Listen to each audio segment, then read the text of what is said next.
പലപ്പോഴും നമ്മുടെ ജീവിതത്തിൽ നമ്മൾ തന്നെ നിരാശപ്പെട്ടിരിക്കുന്ന ചില സന്ദർഭങ്ങൾ ഉണ്ടാകാറുണ്ട്.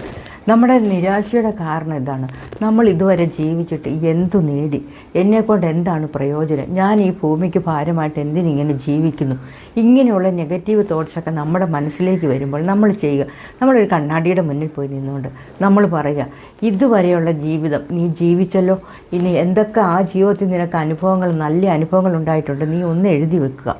നിൻ്റെ ജീവിതത്തിൽ ഇതുവരെയുള്ള സൗഭാഗ്യങ്ങളുടെ എണ്ണങ്ങളാണോ നഷ്ടങ്ങളുടെ എണ്ണങ്ങളാണോ കൂടുതലെന്ന് നീ ചിന്തിച്ച് നോക്കുക. നമ്മുടെ ജീവിതത്തിൽ നമുക്ക് സൗഭാഗ്യങ്ങളുടെ എണ്ണങ്ങളാണ് എപ്പോഴും കൂടുതലുള്ളത്. അതിലേറ്റവും വലിയ സൗഭാഗ്യമാണ് നമുക്ക് ആരോഗ്യകരമായിട്ടുള്ളൊരു ലൈഫെന്ന്, ആരോഗ്യകരമായിട്ടുള്ള ശരീരം, അതുപോലെ തന്നെ മനസ്സ്, ദുർബലമല്ലാത്ത ഒരു മനസ്സിൻ്റെ താളം തട്ടിയ ജീവിതം തീർന്നു എന്ന് പറഞ്ഞാൽ നമുക്ക് ആരോഗ്യമുള്ളൊരു ശരീരവും മനസ്സും ഉണ്ടെങ്കിൽ നമ്മളവിടെ ജയിച്ചു. അതാണ് നമ്മുടെ വിജയം. അത് നമ്മൾ ചിന്തിക്കുക.